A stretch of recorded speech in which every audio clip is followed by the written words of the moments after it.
I just want to say that, as you know, in the discussions we've had so far, the three gatherings that we've had together, I've talked about this strategic moment that we're in of this 100-year cycle that we're 70 years into now, that we're at that stage now where the civic generation, your generation, is now in the ascendancy. And it's at that exact time as you reach your adulthood that the major secular crisis begins to descend upon us. And it's pointed out how it is that our two generations, your civic generation and our idealist generation of the 21st century, are bound to work together to overcome this by refreshing our recollection of the ideals of the culture and working in a pragmatic and practical way to solve this problem. And the more tactical moment that we are actually in that short 25-year period following the end of the Cold War and the major reconfiguration of power that is going on the planet now at the end of the 75 years of the Cold War. And there's been this entire dialogue that's been going on among the liberals and moderates and conservatives and now reactionaries who are in the ascendancy as to what worldview ought to be adopted by the Western nations in response to the dissolution, effectively, of the Soviet Union. And we've dealt with some of the logistical details of the particular election that we've just gone through less than about a week ago, in which there's been this huge lamenting of the fact that the Republicans have now taken control of everything, and all of the Republican Party people trying to frame this as though it's a major resurgence of the Republican Party. But the real fact is that this is going to be changed very quickly in 2 years. In the 2016 election, when up to 65% of the American people will come out to vote instead of 33% that voted a week ago last Tuesday. So we've had this discussion of kind of locating ourselves so that we know what the strategic and tactical and logistical context is of our conversations here. And most of that information, most of it, was of the nature that it's quite normal information that you may hear about from public intellectuals, from Paul Krugman to Fareed Zakaria to Tom Friedman and other people that are held forth as the kind of public intellectuals that are discussing what's going on in the world today.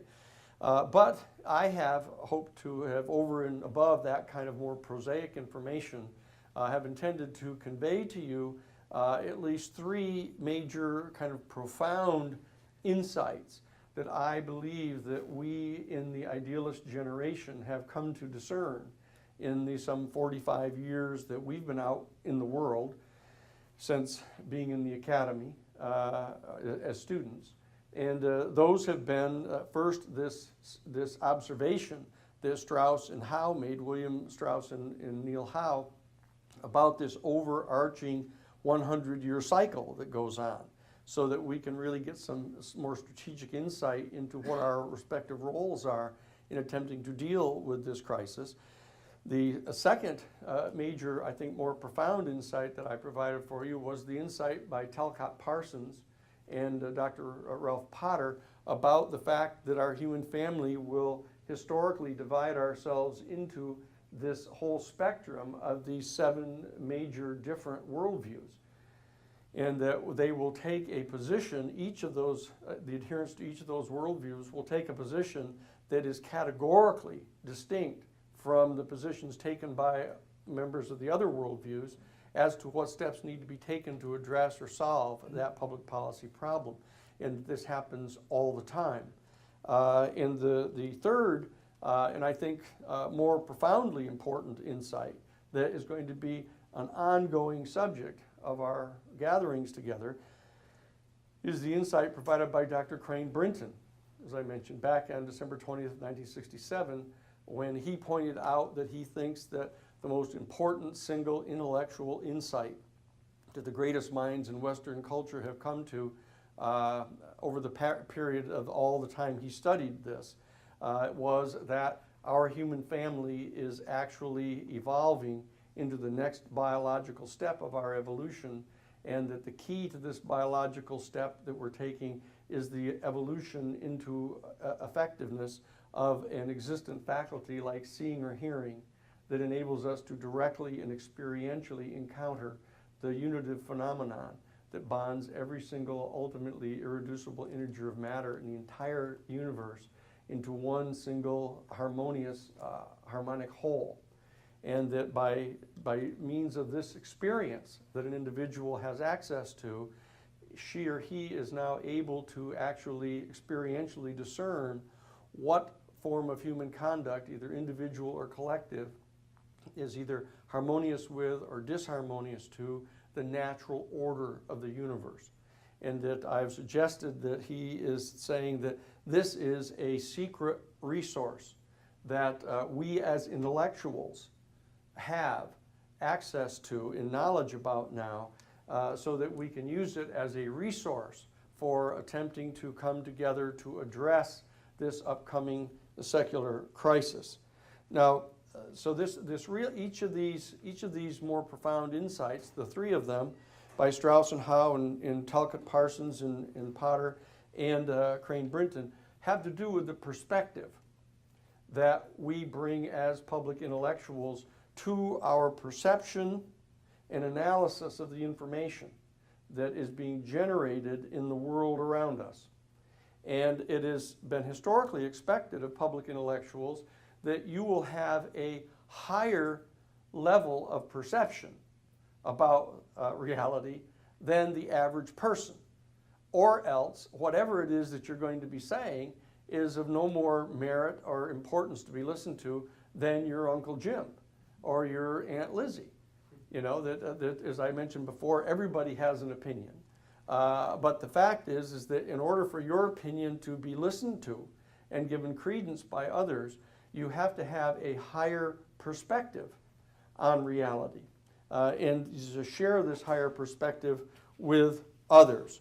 So the question that we're going to be dealing with in this course is exactly from what perspective ought you as a public intellectual, should you be moving from in attempting to observe and analyze the information around us? Because if your perception is too low and much like everyone else's, no one's going to pay any attention to you. And on the other hand, if your perception is so esoteric that the vast majority of people can't understand what you're saying or don't relate to or resonate with what you're saying, they aren't going to listen to you. So there is a sweet spot that we're looking for here for you as a public intellectual to be able to rheostat your perception down to in order to communicate it to others. But the question as to what level you ought to be perceiving reality at is the subject that we need to talk about first. Because the tactical obligation you have to crank your rheostat down to be able to communicate it to someone, predicated upon who your audience is. You know, is your target audience, for example, the basic NASCAR enthusiasts around the country, or maybe the NFL audiences of the tens of thousands, hundreds of thousands of people that gather together every Saturday to watch the college football games, or Friday nights the high school games, or Sundays the National Football League. You know, is that your target audience that you want to be able to communicate with? Or is it in fact the average American voter that you want to be able to communicate with? Is this your audience? Is this the group that you have to kind of rheostat your communications down to in order to be an effective and respected public intellectual? Or is it, for example, the New York intelligentsia? I mean, do you want to write for the New Yorker or for Harper's Magazine or Intellectual Digest? Do you want to write for the Foreign Affairs Magazine, for the Council on Foreign Relations, and have other people resonate to your insights? So this question, the tactical question of who your audience is going to be, is one that we'll address later in the course. But I want to address at the outset of the course the more strategic question of exactly what the level of perception is that you're going to be attempting to cultivate, so that you can actually have the opportunity to make this tactical decision as to how much you want to rheostat down that perception to be able to communicate it. So one of the first things I might want to say, given the fact that the members of our baby boom generation have spent 45 years or so together talking about a lot of these things, there are a lot of things that we might consider are fairly trite in talking to each other, but they may be things that you haven't been exposed to. So forgive me if some of them are things that you resonate to right immediately, but I will ask you sort of at the beginning, I'll do this things. Can you tell me what it is you see there? You see what? A vase. And vase. So you see them both at the same time. Okay? But now, the fact of the matter is that if you show this to someone and ask them to tell you what you see, if they haven't heard about this thing before, they'll tell you one or the other. They'll see right immediately.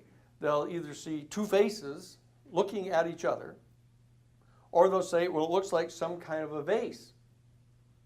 And this is a very famous picture because it has to do with the kind of instinctive, immediate reactions that people have to perceiving a certain set of data that's put up in front of them. And the reality is that people don't tend to stand back and look at something and think that it may in fact be two or three different things at the same time. They tend to respond instinctively to believing that it's some specific thing that they see. And unless someone else alerts them to the fact that this is ambiguous, or it might in fact represent two different things at the same time, they don't recognize that.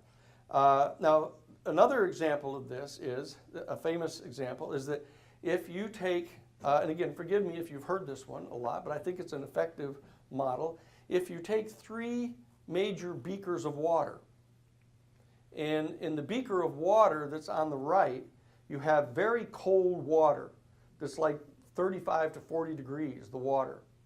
And you take the third beaker of water on the extreme left, and you have this up around 100, 150 degrees or something of water, 110 degrees of water.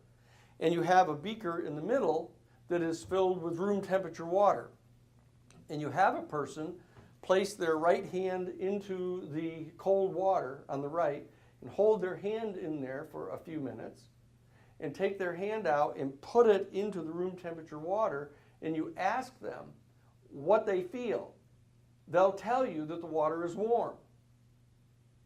And if you have another person come up and put their left hand in the hot water, the 103 to 110 degree water, and they leave their left hand in that for a couple minutes, and then take their hand out and put it into the room temperature water, they will tell you right away that this water is cold.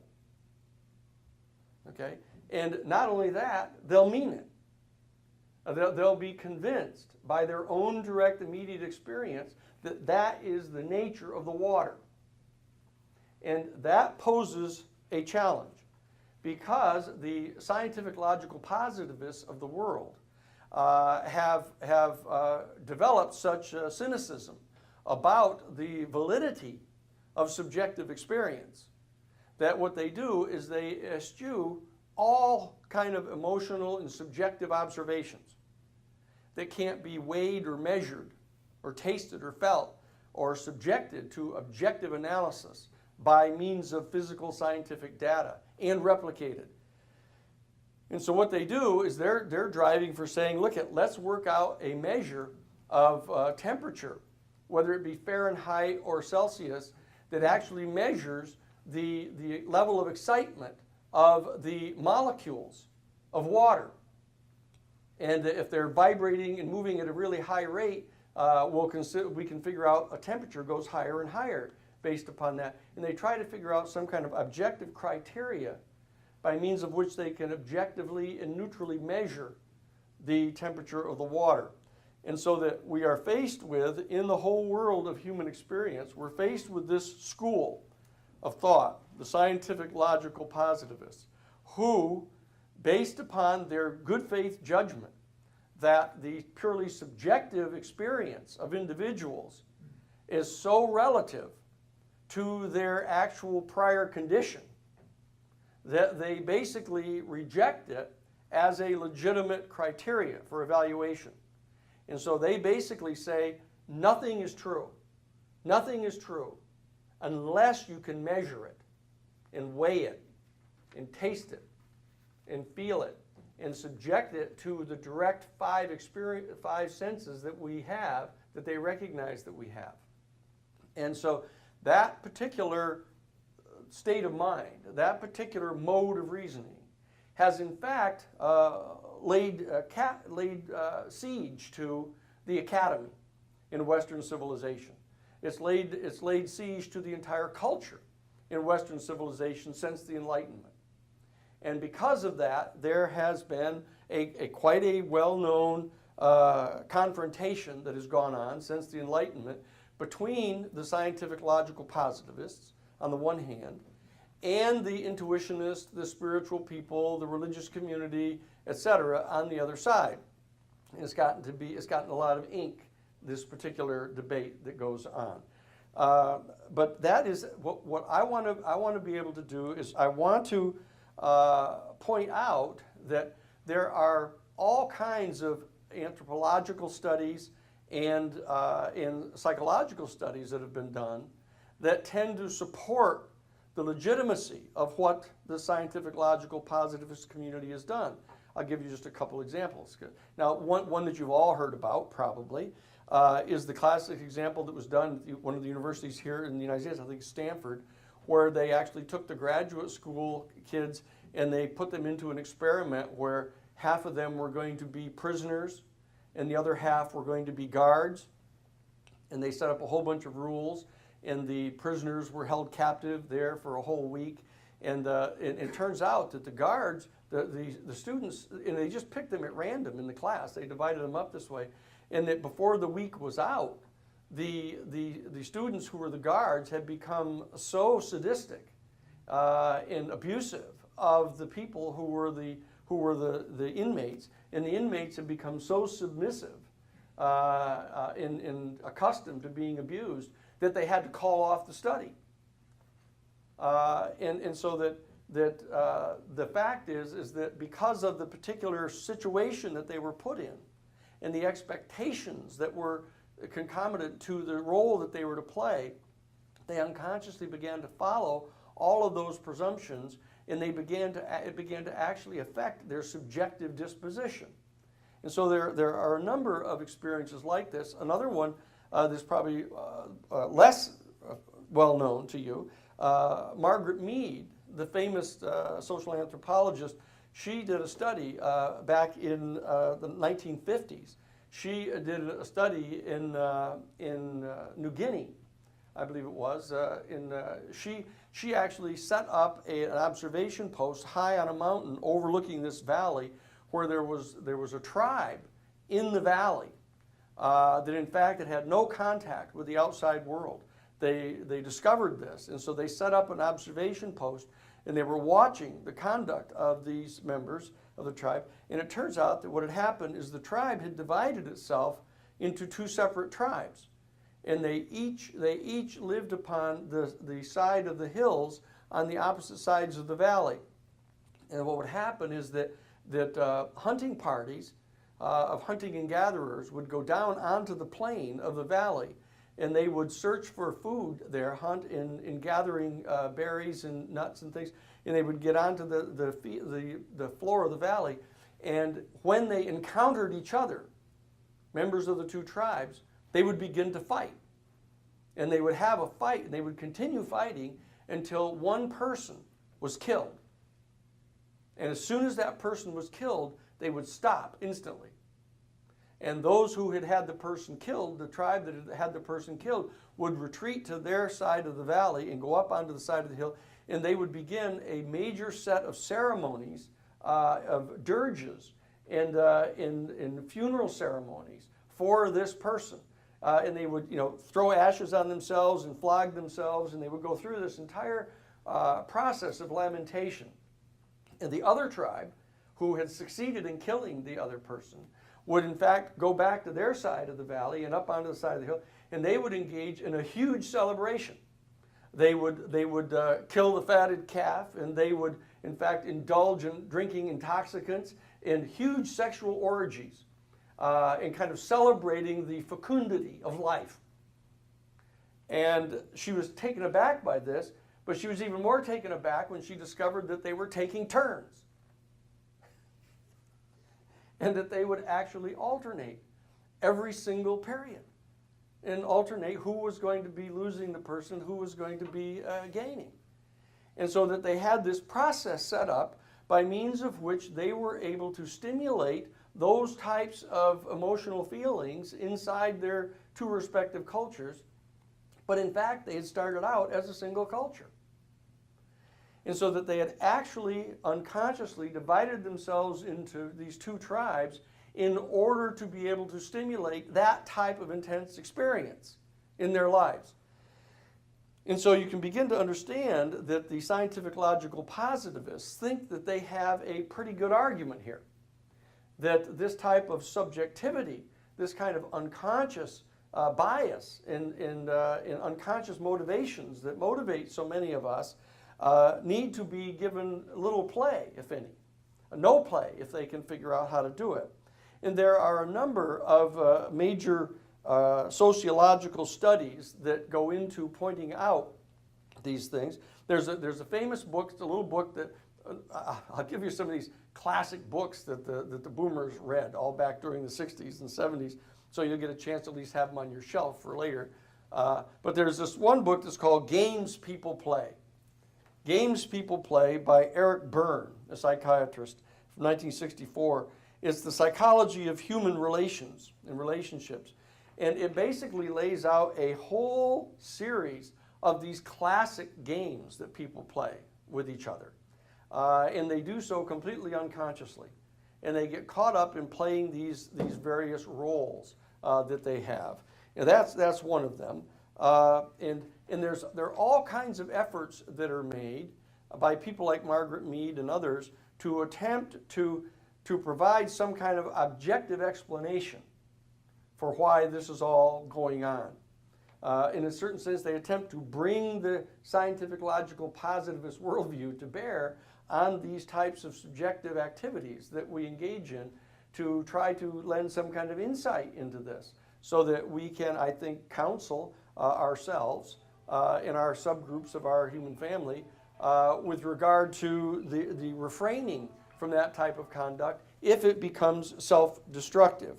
And of course, this example that I've given you of the two tribes, I mean, when you stop and look at the extraordinary amount of energy that our human family puts into these baseball games, football games, basketball games, just as we started tonight, the Warriors game. There's a Warriors game going on down the street right now, and it makes it hard to park here. Now, that may be the only relevance that it has to us, but there are all kinds of people that are jumping up and down and painting their face all kinds of weird colors and jumping up and down in the stadium here. And it gets even worse tomorrow, across the country in the football games that are going on. Michigan versus Michigan State, Oklahoma versus Texas, and then what they do is they divide themselves up into these little subgroups and they basically confront each other and throw themselves at each other's body and knock themselves down and get back up, and you hear all kinds of war talk going on the part of the people that are broadcasting this. They lend color to this whole thing. And actually, you should watch, pick out at least one tomorrow of the Saturday football games and watch the pregame. Watch the pregame, how the announcers are working up everybody in the listening audience into this paradigmatic confrontation between these two schools. And some of them are, the teams are, 5 victories and 4 losses, and the other is 4 losses and 5 victories. It doesn't make any difference. They whip everybody up into a frenzy. But if you really get two undefeated teams, two undefeated teams coming against each other, this becomes almost a melodrama for our human family to all line up in support of one or the other. And so, as I say, it gives weight to the scientific logical positivists. And so what I want to do is I want to address this issue of what perspective we as public intellectuals can bring to an observation of the facts that has an opportunity of being adequately objective, but not in fact reduced to scientific logical positivism, so that we become mechanics or engineers, that there is an adequate degree of subjective emotion in human compassion and caring and other less than entirely linear human experiences that in fact come to bear on our activities, so that you can stimulate an audience to listen to you and to take into account what it is that you're saying. Now, what I want to do, at the risk of alienating some, I want to point out that there, in my opinion, this is just my opinion, that there's a certain type of attachment that people who regard themselves as public intellectuals or intend to be public intellectuals, there's a certain amount of attachment they have to kind of a cynical, kind of jaded view of the culture. That there's this kind of supercilious perspective that they take on how craven all the regular people are, and how completely blind they are, and how Pavlovian they are in their responses to things. And there's a certain amount of chest pounding going on about, aren't we great? Aren't we intellectuals who can talk to each other really superior to these people? And don't we have better insights than they have?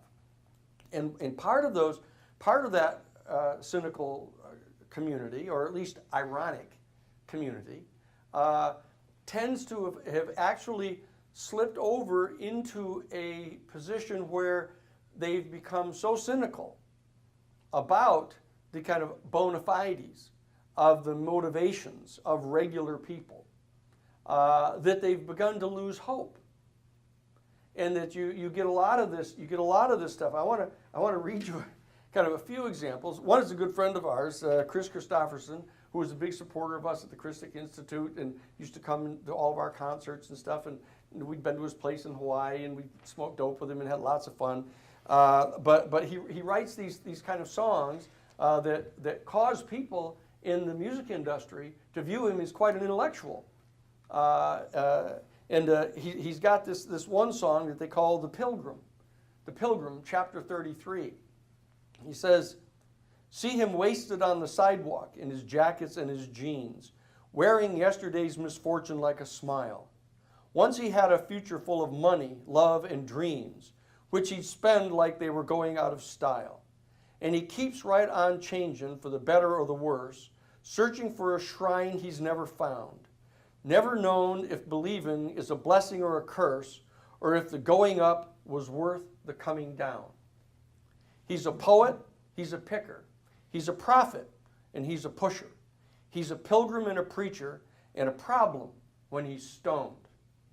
He's a walking contradiction, partly truth and partly fiction, taking many wrong directions on his lonely way back home. He has tasted good and evil in your bedrooms and your bars, and he's traded in tomorrow for today, running from the devil, Lord, reaching for the stars, losing all his love along the way. But if this world keeps right on turning for the better or the worst, and all he ever gets is older and around, from the rocking of the cradle to the rolling in the hearse, the going up was worth the coming down." Now, you see what this is it's sparkling. It sparkles with intellect. It sparkles with insight. It sparkles with a certain pathos about the condition of our human family. And And it calls us to listen to a person who is like that, who is capable of putting together a set of experiential insights like that, attempting to communicate something to us, but is communicating something to us that borders a bit on despair. And yet, because the author and the reader share a common perspective on this third party, there is some sense of shared perspective on this person's plight that is unarticulated. There's no discussion about what we think together about this person, though we have sympathy for the person. Now there's another person who's similar to this, and I don't know if you've heard this guy, but you probably have, Leonard Cohen. Leonard Cohen is another one of these kind of public intellectuals that sings his songs. And here's one. This is called Waiting for the Miracle. Baby, I've been waiting night and day. I didn't see the time, I waited half my life away. There were lots of invitations, and I know you sent me some, but I was waiting for the miracle to come. I know you really loved me, but you see, my hands were tied. I know it must have hurt you, it must have hurt your pride, to have to stand beneath my window with your bugle and your drum, and me, I'm up there waiting for the miracle to come. Ah, I don't believe you like it. You wouldn't like it here. There ain't no entertainment here, and the judgments are severe. The maestro says it's Mozart, but it sounds like bubble gum when you're waiting for the miracle to come. Waiting for the miracle, there's nothing left to do. I haven't been this happy since the end of World War II. Nothing left to do when you know that you've been taken. Nothing left to do when you're begging for a crumb. Nothing left to do when you've got to go on waiting for the miracle to come. I dreamed often about you, baby. It was just the other night. Most of you was naked. Ah, but some of you was light.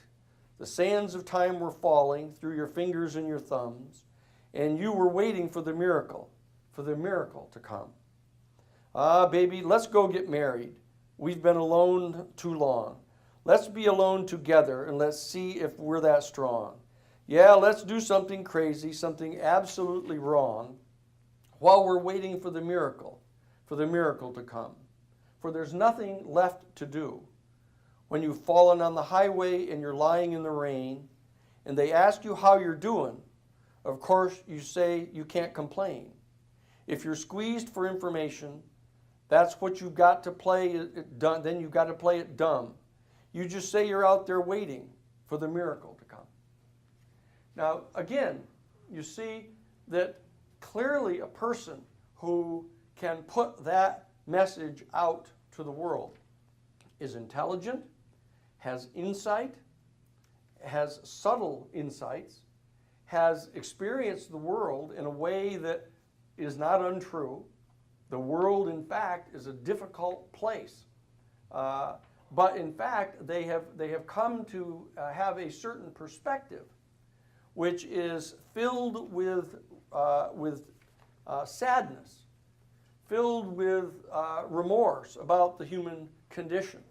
And they're sharing this with us, and we sparkle with insight, we are stimulated by their insight, but in fact, there are other poets and there are other musicians who are people like, for example, Jackson Browne, which I know you know about. And Jackson Browne, on the other hand, writes songs that are full of accurate observations about the difficulties of the world, full of insights into the pathos and the condition in the world.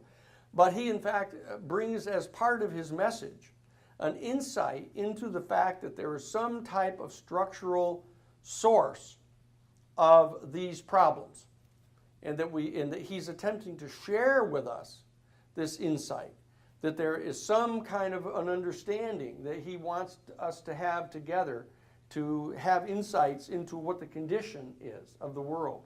And he writes songs like Every Man, He writes songs like For a Dancer. He writes various songs like the Children on the Wire, and The Men Behind the Guns.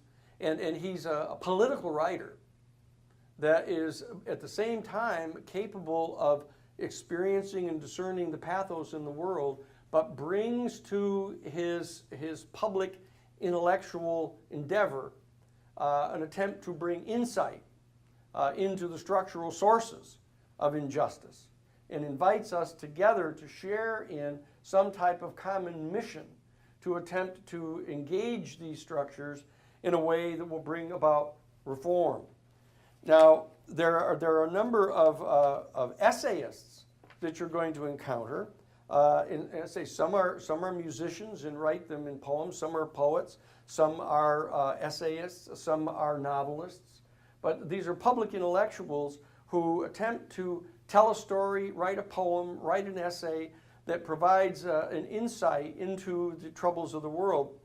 And what I want to do is I want to recommend that you, while not entirely ignoring the people who have been sort of overcome by the pathos of the world, but to try to focus most of your attention upon the people who are not Pollyannas, but who in fact have struggled to the point where they are attempting to provide some type of insight into the structural sources of the injustice, and inviting you to share with them in doing something about it by sharing these insights with you.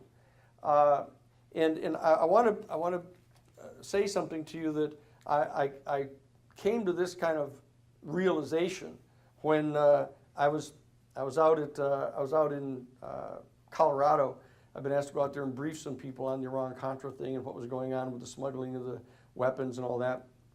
And Hunter Thompson came to the meeting. There were about maybe 8 or 10 of us.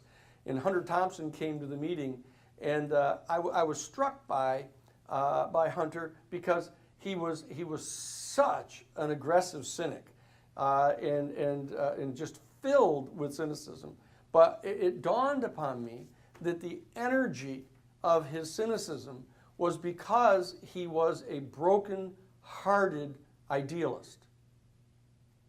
And so I believe that a lot of these cynical essayists, and even those that are only ironic, are in fact people who are inherently idealists, but that they've had their heart broken by the world.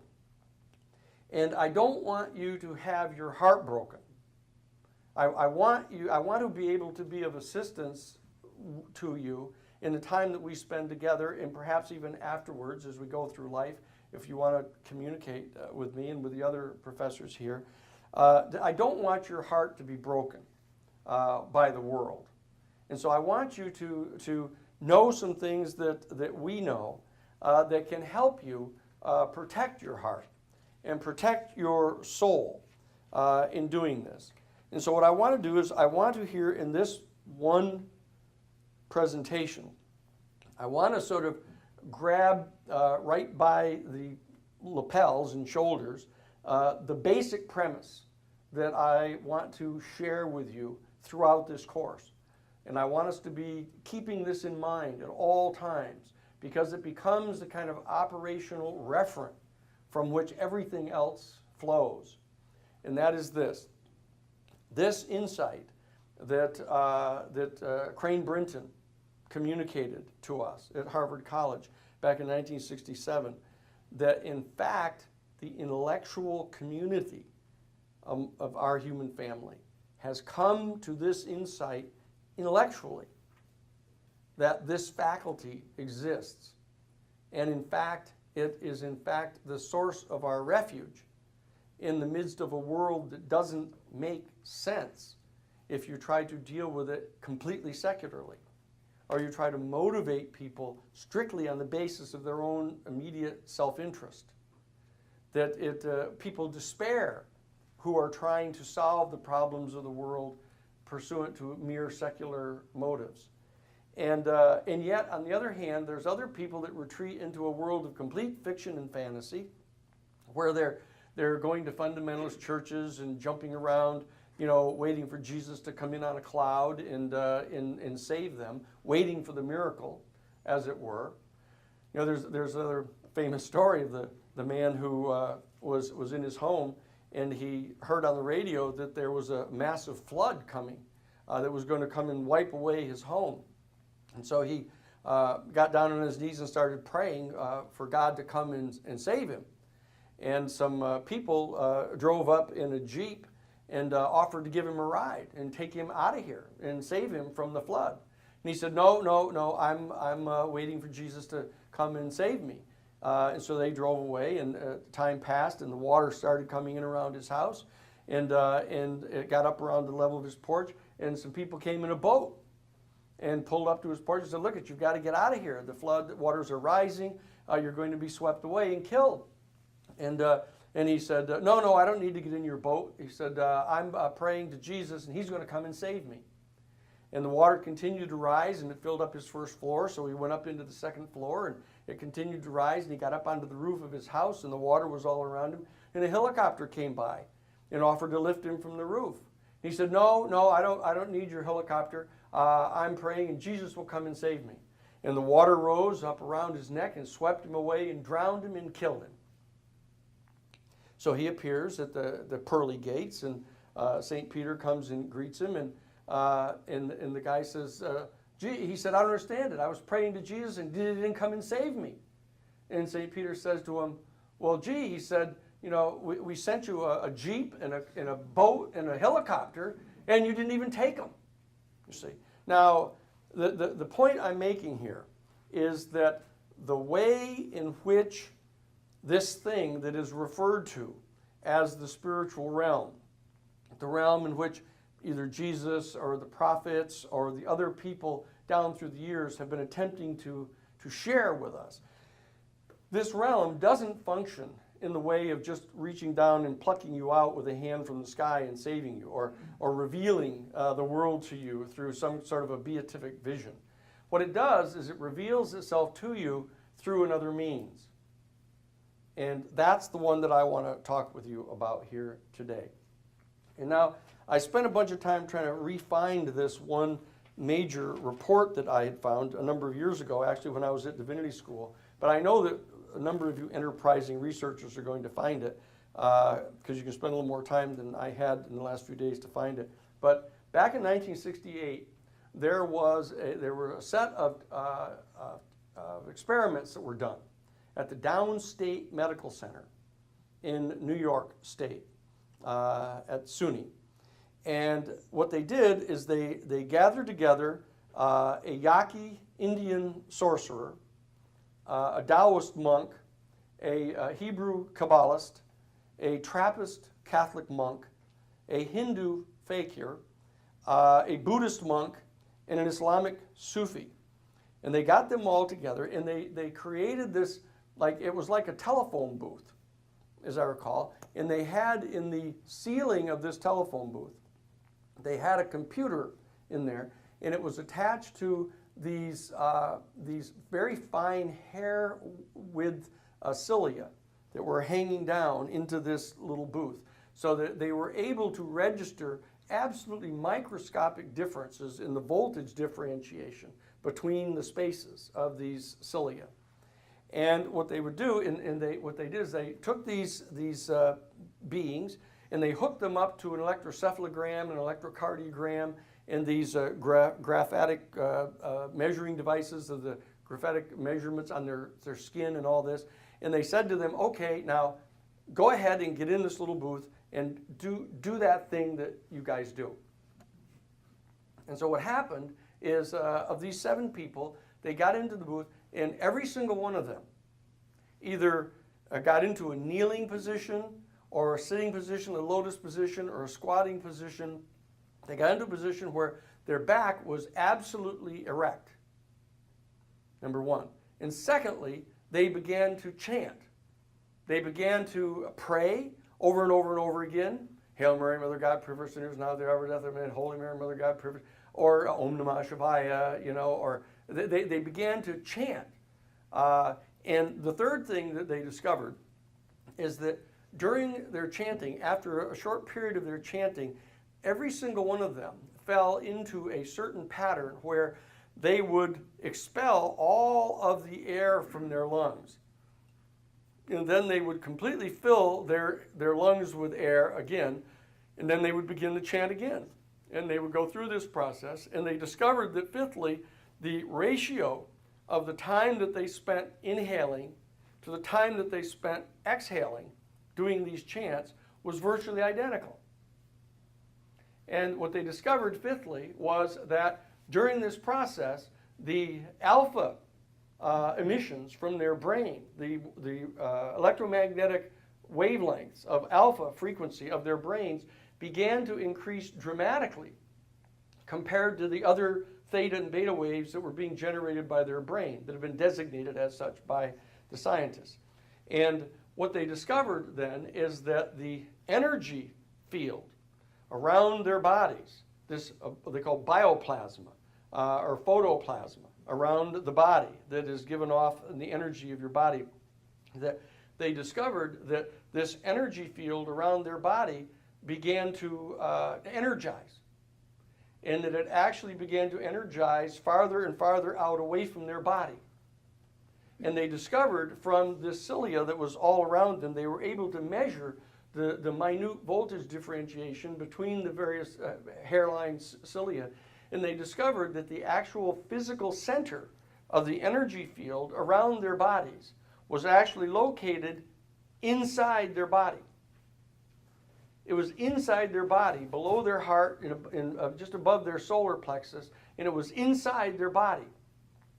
And what they discovered is that for 6 of them, then, that as they sat there in this state of this repeated incantation, with their bodies completely erect, and they were sitting there, what would happen is that the photoplasma began to pulsate in direct beat with their heartbeat, in direct sync with their heartbeat. And so what they discovered they were doing is they were a self-generated electromagnetic field that was pulsating at a very particular frequency in direct sync with their heartbeat.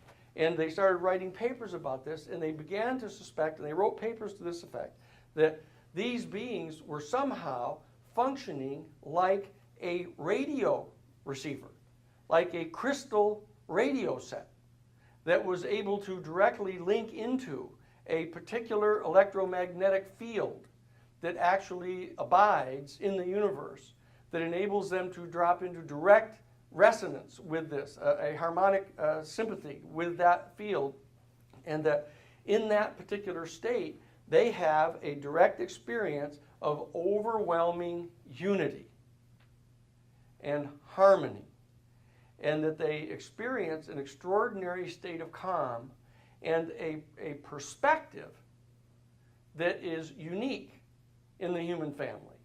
That they're aware of the fact that the universe is a unified harmonic whole, and that things are in direct relationship to each other within this harmonic whole, pursuant to a set of discernible, experientially discernible laws.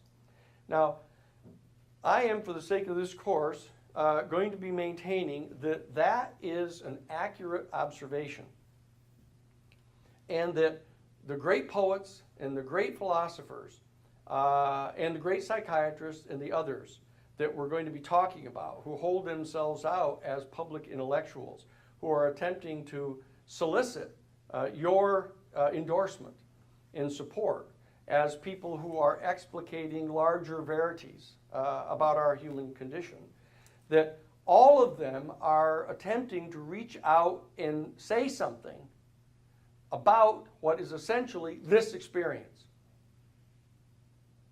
And that it is much like, again, the trite phrase of the blind men all feeling the elephant in the room. And that one feels the leg of the elephant and thinks it's a tree, and the other one feels the trunk of the elephant and thinks it's a snake, and the other one feels the body of the elephant and thinks it's a boulder.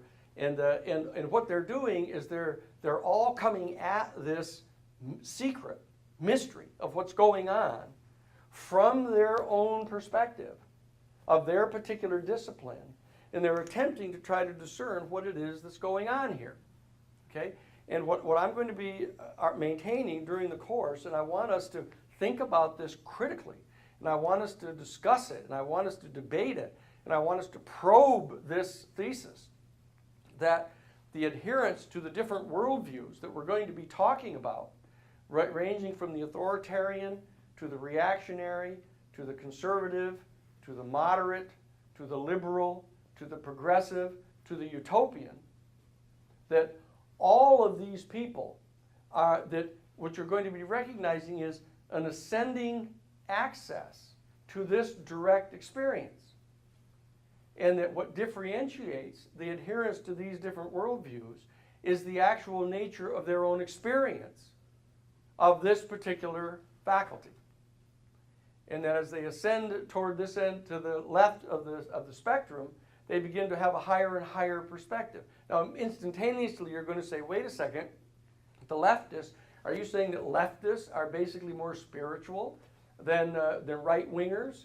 What about all the right-wing crazy fundamentalists and stuff? And what about all of the left-wing, atheists? Okay? Well, what you're going to really start to discover is, and we'll talk about this at some length in the course, is that the traditional left-wingers, the communist socialists, and the right-wing capitalist fascists are in fact both opposite sides of the same coin. That they are in fact adherents to the second paradigm worldview that is rooted in a certain limited and simplistic understanding of Hegel.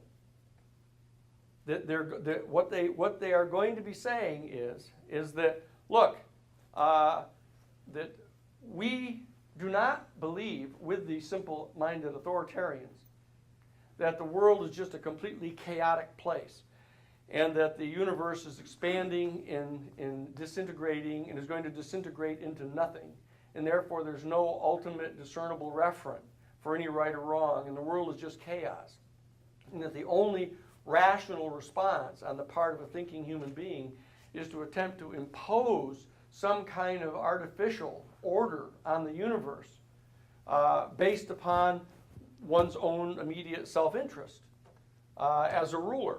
And there are lower manifestations of this worldview and higher manifestations of this worldview. So you have people like the classic Genghis Khan or some kind of major avaricious warlord who is a lower manifestation of the authoritarian worldview.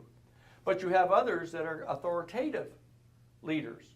You have people, for example, the classic mythology of Arthur in the Round Table, who is a benign king who cares about his people. And you have people like Abu Dai. Abu Dai, I am Abu Dai. I bear 23 great wounds that I have suffered for my people.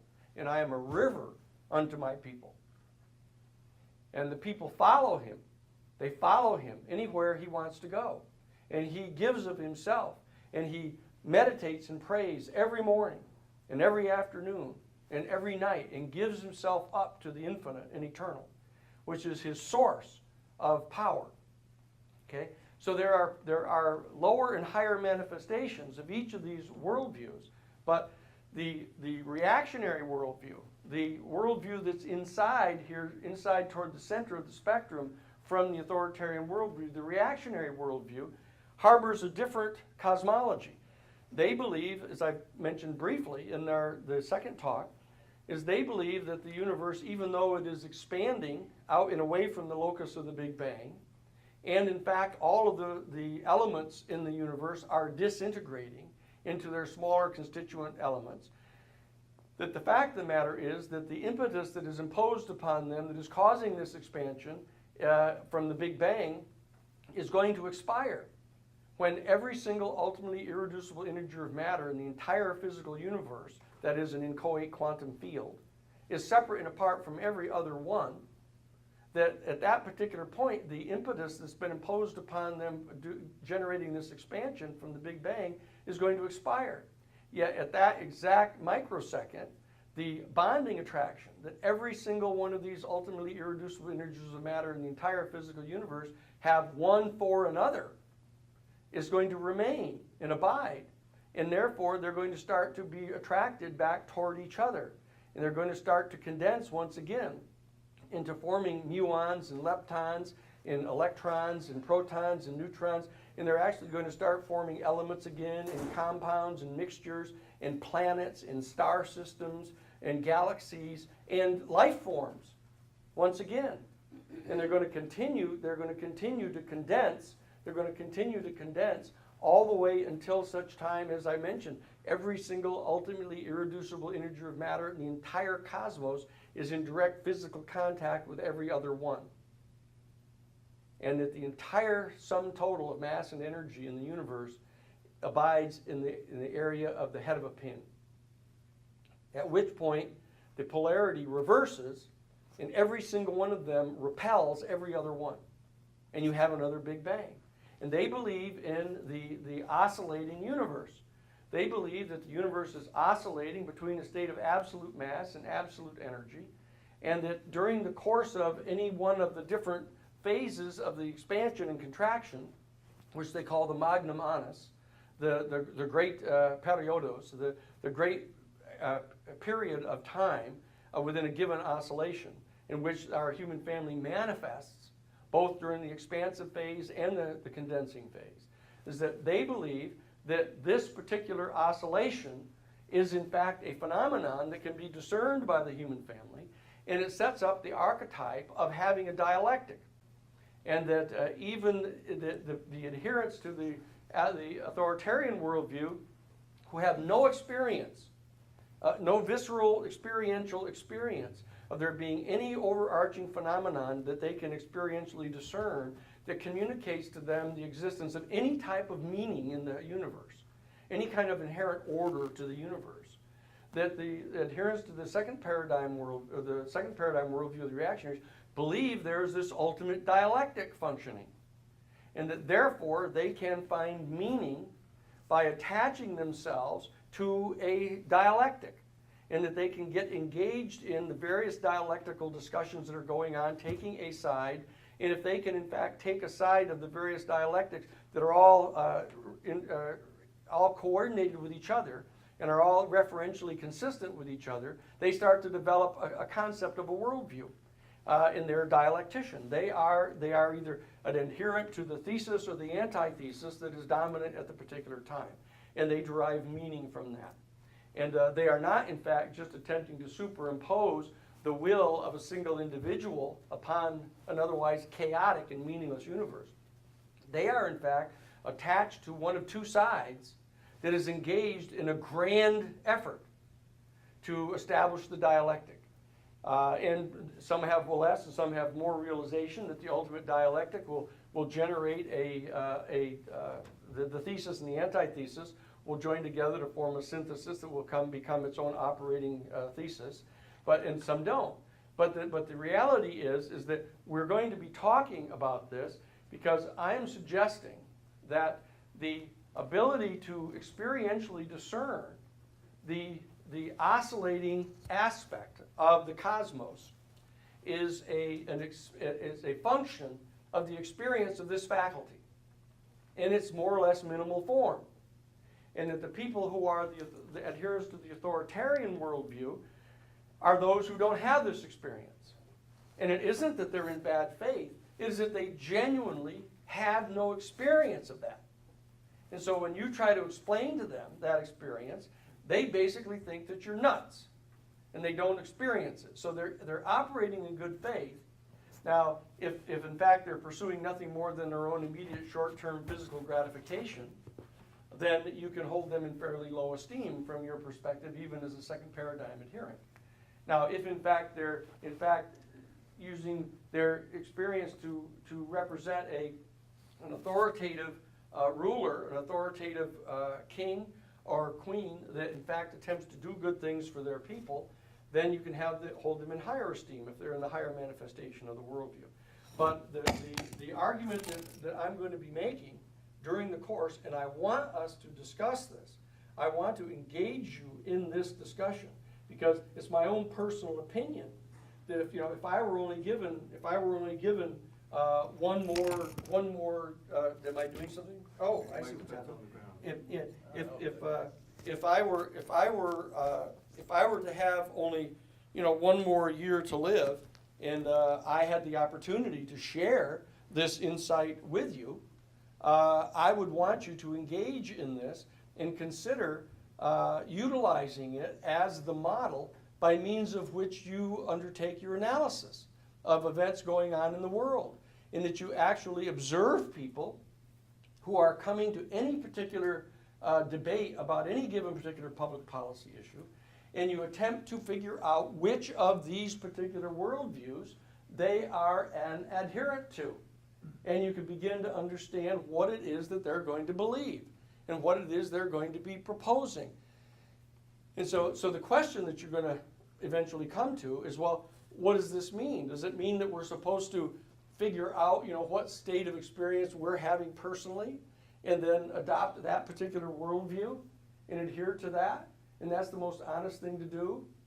Or should we in fact believe that there is some particular way that we can exercise this faculty, strengthen this faculty, give it higher meaning in our lives, and we progress from the right to the left of the spectrum until we become ultimately a utopianist, and that we can discern this experience and it becomes central to our lives, and we can espouse certain solutions that are eleemosynary and magnanimous, and that because of our affect from this experience, others will love us, others will trust us, others will see that we're not in fact engaged in some selfish activity for our own ego.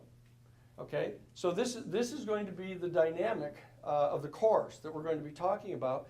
And so what we're attempting to do is we're attempting to deal with the relationship of this purported experience that is being postulated by Crane Brinton as the most important single intellectual insight that our human family has come to in the history that he has studied, to understand what the import of this reality is for the ongoing, not only public policy debate about each and every one of the different public policy issues that we're going to be dealing with, but the fundamental dynamic that goes on between and among the various schools of philosophy. Because the people who are the major proponents of a given philosophy are people who have thought hard and long and have attempted to elucidate in the most aggressive in language that they can possibly imagine what it is that they experience and what they think about reality. And so they're in good faith in attempting to do this, and I want you to be able to evaluate them as such. And so the question, as I said, that I touched upon is, do we in fact adhere to one of those particular worldviews at a given point in time, hoping that we can ascend perhaps to the next one through enough spiritual discipline? Or in fact, do we adopt the classic postmodern worldview that in fact adherence to any one of those particular worldviews is myopic in and of itself, and therefore it's dangerous?